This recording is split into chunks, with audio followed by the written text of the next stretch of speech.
नमो नमः श्री गुरुपादुकाभ्याम। मैं कमलेश झा, संकाय प्रमुख, संस्कृत विद्या धर्म विज्ञान संकाय, काशी हिंदू विश्वविद्यालय वाराणसी, आज एक लघु व्याख्यान ईशावास्योपनिषद पर आधारित प्रस्तुत कर रहा हूँ। संस्कृत वाङ्मय में अनेक शास्त्र विद्यमान हैं, जिनमें वेदांत एक मुख्य शास्त्र है। वेदांत शास्त्र के अंतर्गत जो वेद के उपनिषद भाग हैं, उनकी बहुत बड़ी महत्ता है। वस्तुतः उपनिषद वेद के अंत में उपदिष्ट है और उनका जो अर्थ है वह भी पर्यंततः सिद्धांत रूप में ग्राह्य होता है। अतः उपनिषद को मुख्य रूप से वेदांत कहा जाता है। अब उपनिषद में प्रतिपादित जो अर्थ है, उन अर्थों को और भी सुस्पष्ट करने के लिए जो कुछ व्याख्या उपस्थित होती है, ग्रंथ पुरस्कृत होता है, वो भी वेदांत कहलाते हैं। इसीलिए वेदांत सार ग्रंथ के रचयिता ने वेदांत किसे कहते हैं, इस प्रश्न का उत्तर देते हुए कहा है, वेदांतो नाम उपनिषद प्रमाणम तदुपकारीणि शारीरक सूत्रादीनि च। अर्थ सुस्पष्ट है। वेदांत हम किसको कहते हैं? उपनिषद को हम वेदांत कहते हैं। उपनिषद क्या है? स्वयं में प्रमाण है, स्वतः प्रमाण है। उपनिषद की बातों को प्रमाणित करने के लिए हमें किसी अन्य प्रमाण की अपेक्षा नहीं करनी पड़ती है। इसीलिए कहा वेदांतो नाम उपनिषद प्रमाणम। अब उपनिषद के अर्थ को और भी व्याख्यायित करते हुए सरलता से भिक्षु जो छात्र हैं, प्रवेश के लिए जो अभी प्रस्तुत छात्र हैं, उनके बोध में ठीक ठीक उपनिषद के अर्थ बैठ जाएं, अधिगत हो जाएं, इसके लिए जो ब्रह्मसूत्र है, गीता है, ये सब भी उपकारक ग्रंथ हैं उपनिषद के। अतः उपकारक ग्रंथ होने के नाते जैसे उपनिषद वेदांत है, वैसे हम ब्रह्मसूत्र को, गीता को और भी अन्य प्रकरण ग्रंथों को वेदांत शब्द से जानते हैं। अब हमें ईशावास्योपनिषद के संदर्भ में आज एक लघु कक्षा लेनी है, जिसमें हम इसके आरंभिक परिचय को देंगे। इसमें लगभग 8 व्याख्यान होंगे। तो आज प्रथम व्याख्यान है। आइए हम ईशावास्योपनिषद के प्रथम मंत्र को लेते हैं। प्रथम मंत्र है ईशावास्यमिदं सर्वं यत्किंच जगत्याम जगत तेन त्यक्तेन भुंजीथाः मा गृधः कस्य स्विद्धनम्। अब इसके अर्थ को समझना है। बहुत सरल अर्थ है। भारतीय संस्कृति में इस मंत्र के अर्थ को सब लोग प्रायः जानते हैं, समाज में ही रहते हुए। ग्रंथ न भी स्पर्श किए हों, संस्कृत न भी अभी तक पढ़े हों, तब भी उनको ईशावास्यमिदं सर्वम, यह जो ईशावास्योपनिषद का प्रथम मंत्र है, इसका अर्थ ज्ञात रहता है, इससे सुपरिचित रहते हैं हमारी संस्कृति में पलने वाले बढ़ने वाले बच्चे भी। अब देखिए इसका क्या अर्थ है। कह रहे हैं कि यह जो संसार दिखाई दे रहा है, जिस किसी वस्तु को हम देखते हैं, सुनते हैं, स्पर्श करते हैं, जिह्वा से आस्वाद ग्रहण करते हैं, इस तरह से जो भी इंद्रिय के द्वारा ज्ञान हो रहा है, मन के द्वारा ज्ञान हो रहा है, वो सब के सब दृश्य कहलाते हैं। संपूर्ण जगत दृश्य है और इस दृश्य का एक दृष्टा है, जिस दृष्टा को हम ब्रह्म कहते हैं, ईश्वर कहते हैं, परमात्मा कहते हैं। और सच पूछिए तो जिनको हम जीव कहते हैं, वह जीव भी वास्तविक रूप से ब्रह्म से अतिरिक्त नहीं है। भगवान शंकराचार्य जी ने इस बात को समझाने के लिए आधे श्लोक का आश्रय लिया है। वो सुस्पष्ट कहते हैं कि सैकड़ों ग्रंथों को पढ़ने के बाद हम यदि शांकर वेदांत के सिद्धांतों को जानना चाहें तो आधे श्लोक में हम उनके मूलभूत जो सिद्धांत हैं उनको समझ सकते हैं। श्लोक है, प्रसिद्ध है, श्लोकार्धे न प्रवक्ष्यामि यदुक्तम ग्रंथ कोटिना ब्रह्म सत्यम जगन मिथ्या जीवो ब्रह्मैव नापरः।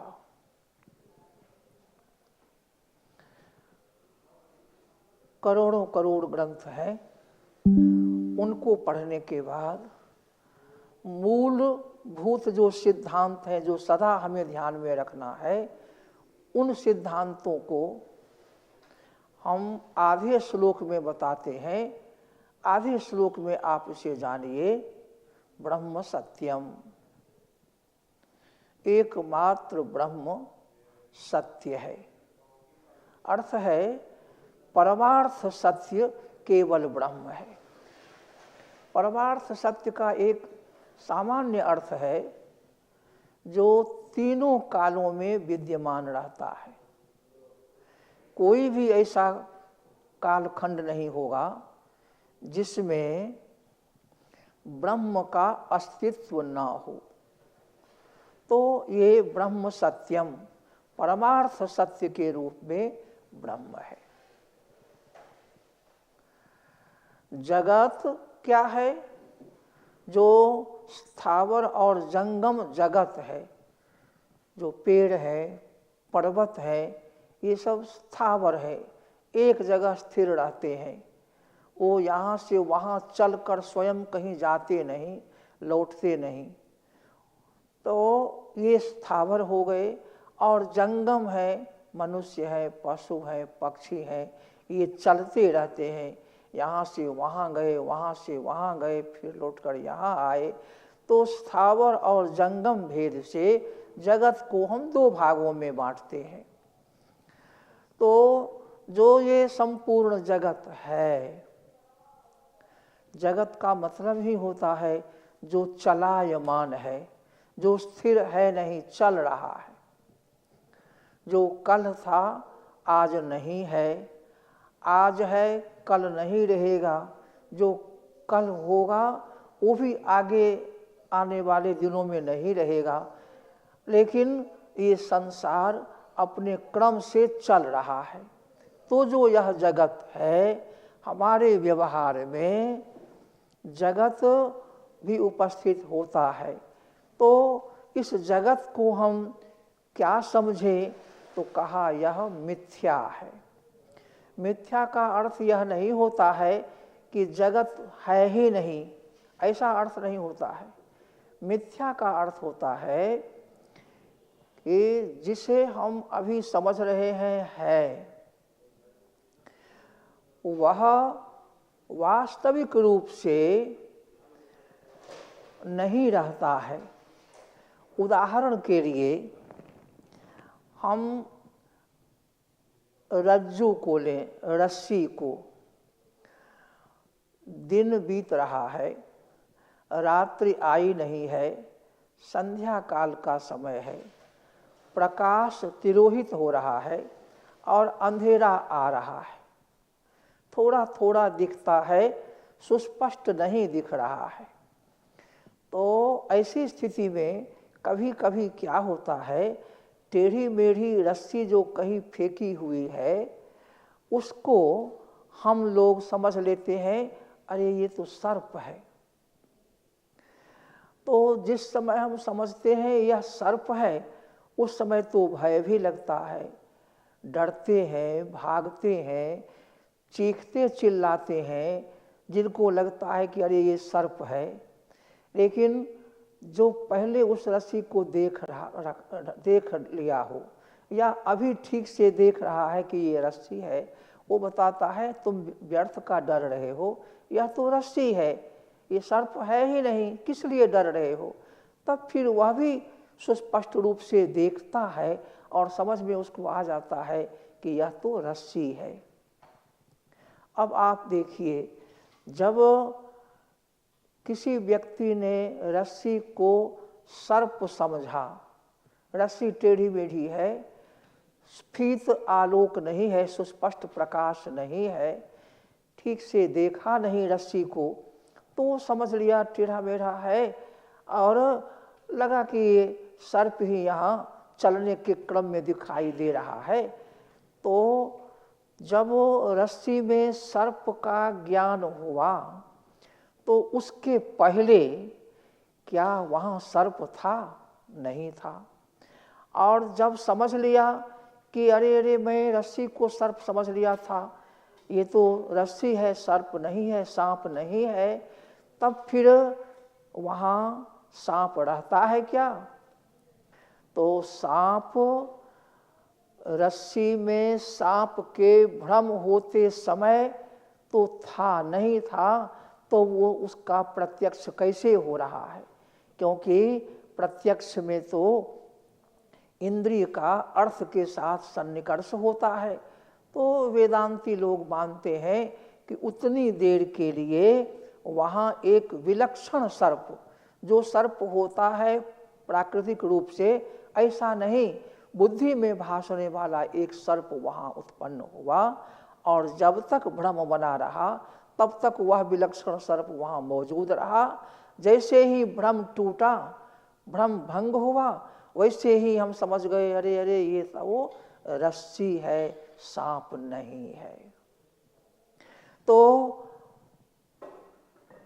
जब से रस्सी को भ्रमित होने वाला व्यक्ति सर्प समझा, और जब तक सर्प समझता रहा तब तक सर्प की एक विलक्षण सर्प की उपस्थिति मानी जाती है। लेकिन उसके पहले तो वह सर्प नहीं था, क्योंकि जो दूसरे तीसरे चौथे लोग देखे थे उसको तो वह रस्सी दिखाई दी थी।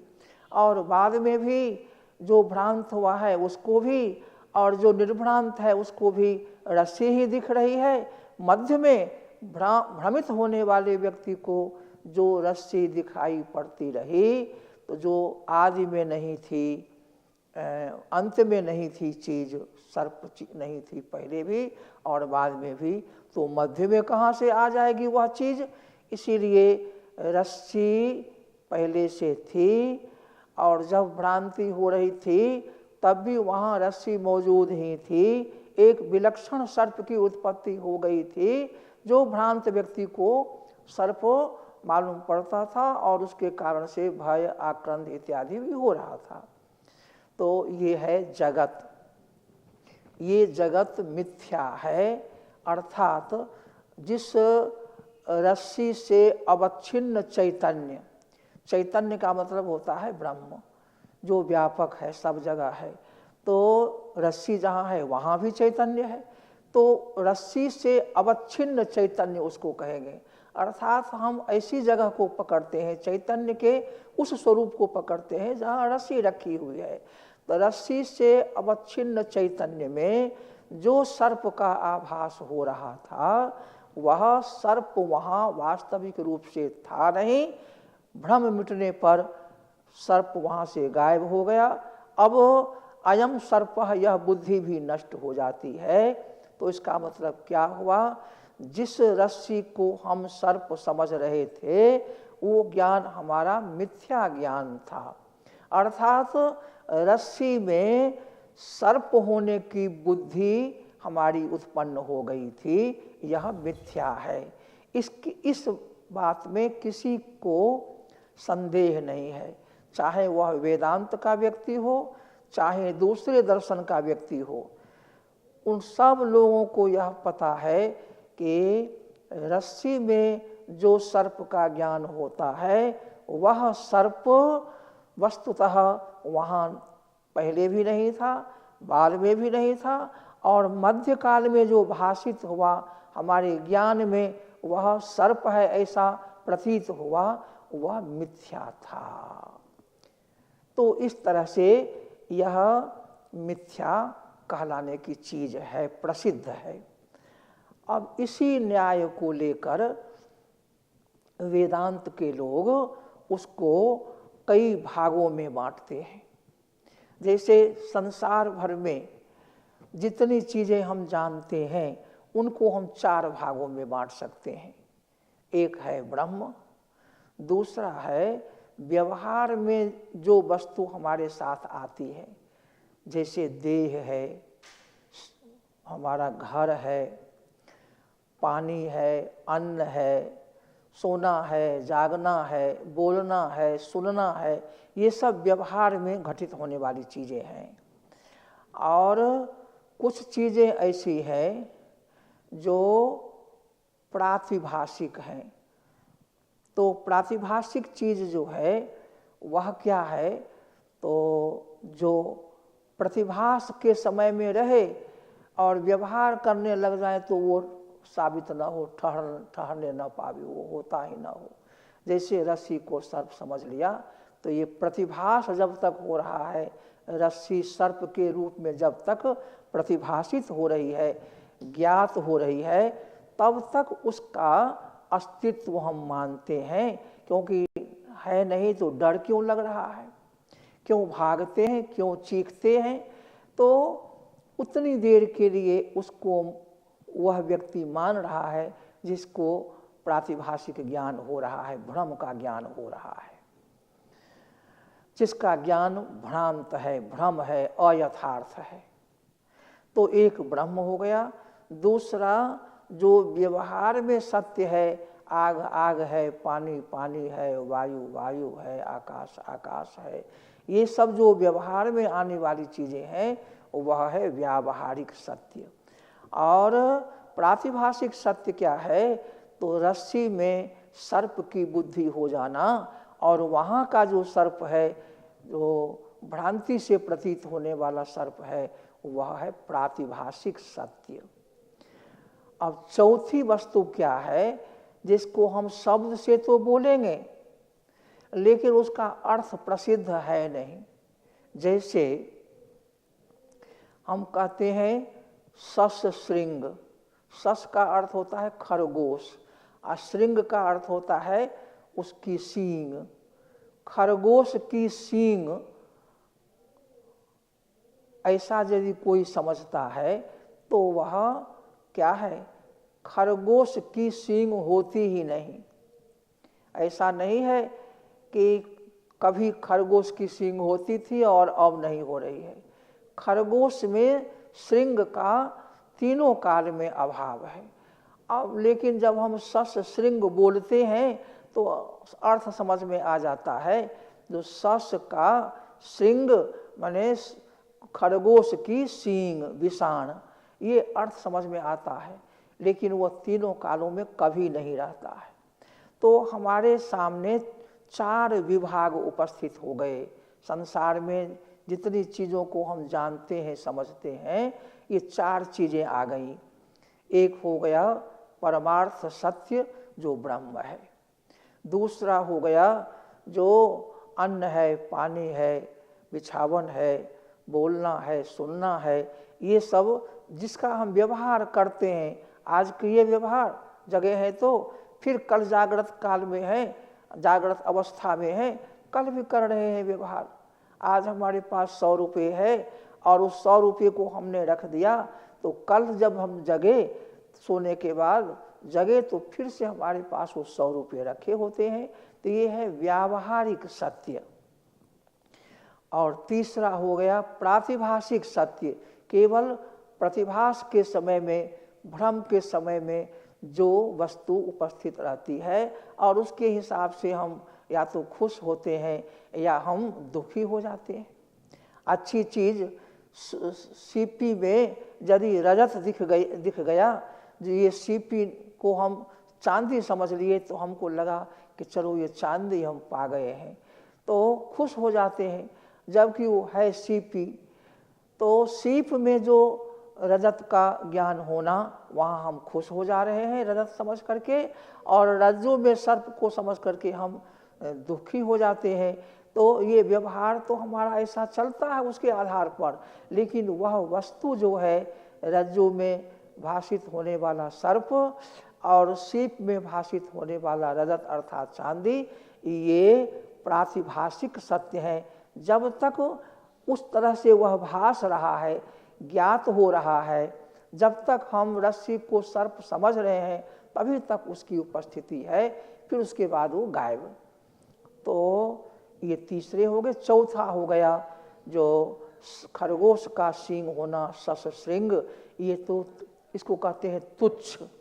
तुच्छ का मतलब जो कभी होता ही नहीं। तो जो प्रथम है ब्रह्म, वह सदा ही होता है, और जो अंतिम है ससश्रृंग, वो सदैव नहीं होता है। तो इन दोनों के विषय में जो सदा है उसको मिथ्या कह नहीं सकते हैं, और जो कभी है ही नहीं तो उसको हम मिथ्या कैसे कहेंगे? हो तब तो उसको कुछ कहा जाए। तो ये दो तो इस तरह से मिथ्या नहीं है।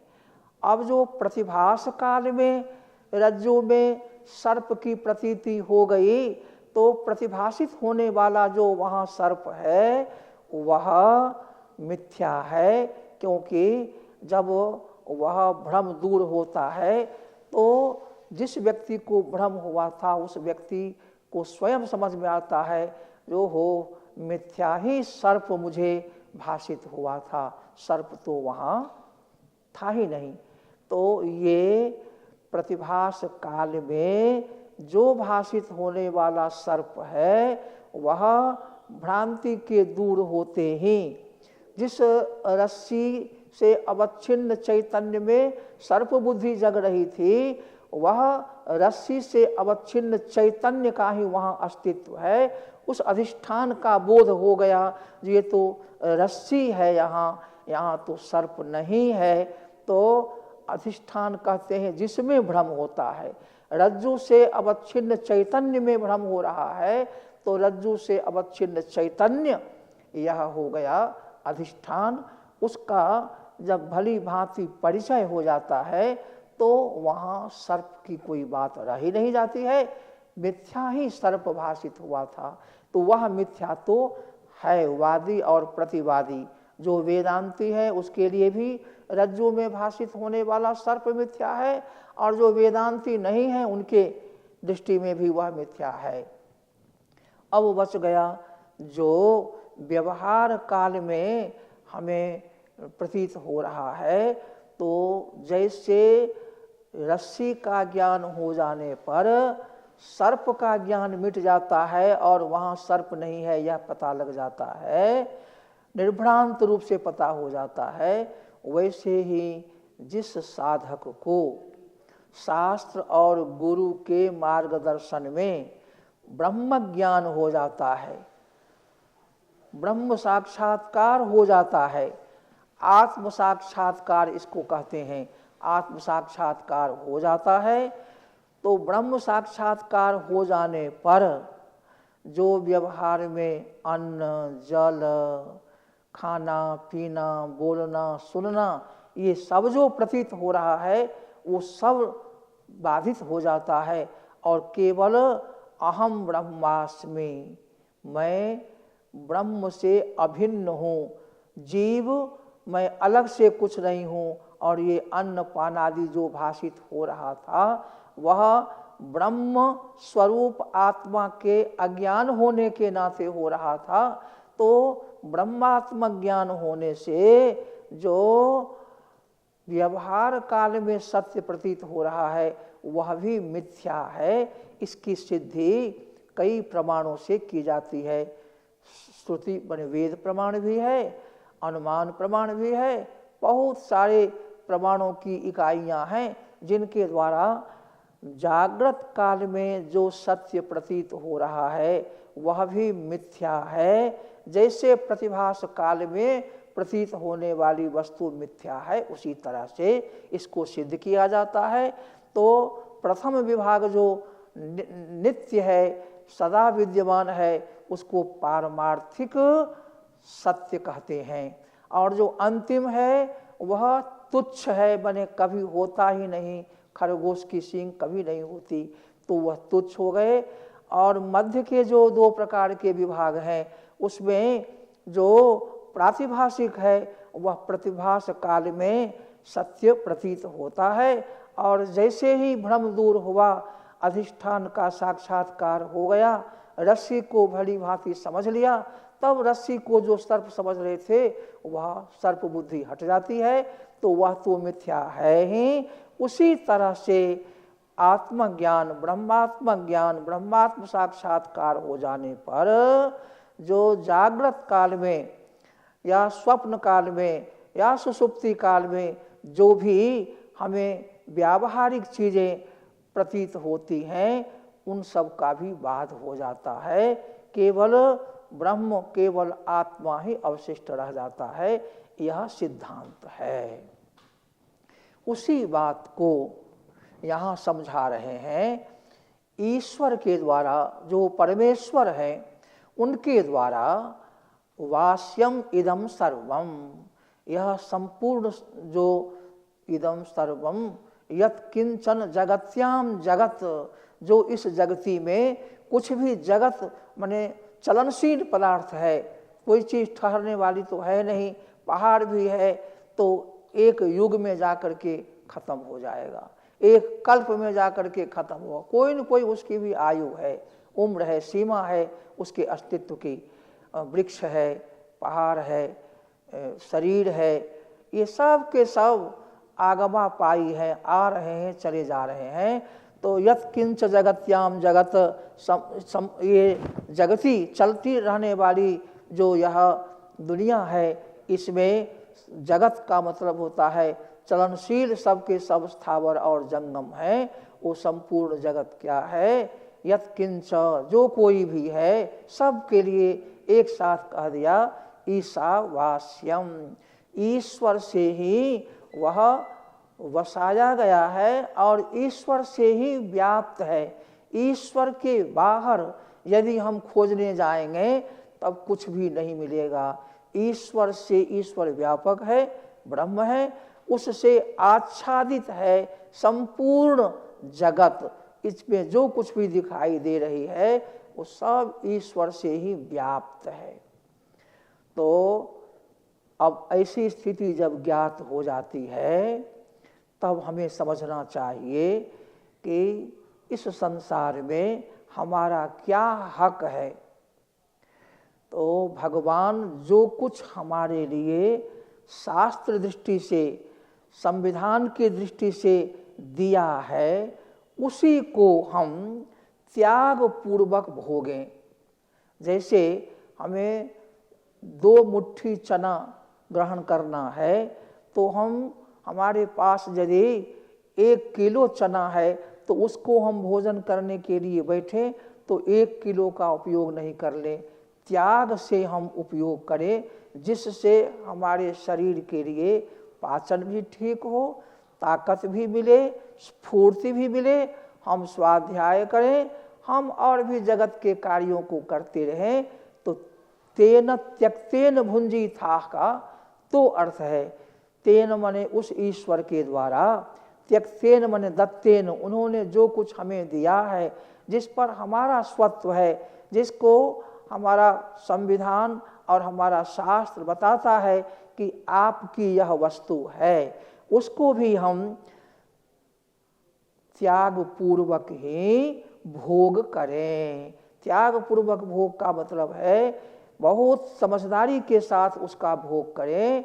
और यदि हम जितने से हमारा शरीर स्वस्थ रहता है, हमारा स्वास्थ्य अच्छा रहता है, हमारा जीवन ठीक से चल रहा है, हम स्वयं के लिए भी और लोगों के लिए भी भलाई की बात सोचें, करते रहें, तो त्याग पूर्वक ही भोग करना चाहिए। माँ गृधः कस्य स्विद्धनम। अब अन्य किसी व्यक्ति का जो धन है, स्व है, उसको हम, उसके लिए हम लोभी नहीं बने, हम लोभ न करें। ऐसा मंत्र के द्वारा हमें उपदेश प्राप्त होता है। दूसरी बात, जब ईश्वर से ही आच्छादित है The YouTube Create app lets you easily तो संपूर्ण जगत का स्वामी ईश्वर है, उसी का ही स्व है संपूर्ण जगत, उनका ये है। तो जैसे मालिक के यहाँ कोई मजदूरी करता है तो मालिक जो मजदूरी देता है उतने से ही वो संतोष कर लेता है, मालिक की वस्तु पर अपना स्वामित्व कायम नहीं करता है, यही तो ईमानदारी है। तो ईश्वर का ही यह संसार में जो भी स्व है, संपूर्ण जगती में सब कुछ चलायमान ही है, कभी जन्म लिया है, अभी स्थिर है, बाद में नहीं रहेगा, फिर कोई चीज़ जन्म लेगी, फिर स्थिर रहेगी, फिर नष्ट हो जाएगी। उसके स्वामी वो कैसे बनता है, किस रूप में बनता है, उसका उपयोग क्या होगा, और उस पर भगवान की सब संतान है, सारे प्राणी उन्हीं की संतान है, उन सबको भली भांति वह कैसे प्राप्त होगा। वो खाने की चीज़ हो, पीने की चीज़ हो, पहनने की चीज़ हो, पढ़ने की चीज़ हो और अकरने की चीज़ हो, वो सब का अधिकार उस पर बनता है। इसको समझते हुए हमें व्यवहार करना चाहिए। ईशावास्यम इदम सर्वम यत् किंच जगत्याम जगत। इस जगती में, दुनिया में, संसार में जो कुछ गतिशील पदार्थ है, जिसको हम जगत कहते हैं, संसार कहते हैं, दुनिया कहते हैं, विश्व कहते हैं, उसमें यत् किंचन जो कुछ भी है वह सब ईश्वर से ही आच्छादित है, अर्थात ईश्वर का ही साम्राज्य है। ईश्वर को सब चीज का ज्ञान है, सर्वज्ञ है, तो वह ईश्वर के ज्ञान से बाहर कुछ नहीं है, ईश्वर के स्वामित्व से अलग कोई चीज नहीं है। अतः ईश्वर के द्वारा प्रदत्त जो है हम प्राणियों को, उसका हम त्याग पूर्वक भोग करें। और किसी के धन, किसी का स्वत्व जिस पर है, ऐसे किसी के धन को हम लोभ की दृष्टि से नहीं देखें, उसके लोभ में नहीं पड़ें। और कस्य स्विद, किसका धन है ये, जब ईश्वर ही सबका मालिक है तो किसका समझ करके तुम चोरी करना चाह रहे हो, लोभ करना चाह रहे हो, अपनी ईमानदारी को गंवाना चाह रहे हो, इसलिए यह नहीं करो। तो इस मंत्र से हमें एक सर्वोच्च अस्तित्व सत्ता वाला जो हमारे लिए भजनीय है, जो हमें आत्मस्वरूप के रूप में ज्ञातव्य है, ऐसे ईश्वर की महिमा बताई गई। और ईश्वर की महिमा के अंतर्गत स्थित रहते हुए हमें क्या करना है कि इस संसार के सारी चीज को यह समझे कि इसके स्वामी भगवान हैं, ईश्वर हैं, और उनसे जो कुछ हमें प्राप्त हो रहा है उसको भी हम त्याग पूर्वक ही भोग में लाएं, और अन्य किसी का, यहाँ किसी जीव का कोई स्थिर रूप से धन है नहीं, क्योंकि जब शरीर ही अस्थिर है तब शरीर के संबंध से होने वाले जो नातेदारी है और जो चीज वस्तु है वो सब तो शरीर के साथ ही संबंध रखने से स्व कहलाता है, और फिर स्वतः एक सेकंड में छूट जाता है। सारे संसार के जो व्यवहार हैं वो सब एक क्षण में ही बिखर जाते हैं, कोई रह नहीं जाता है, न धन न जन।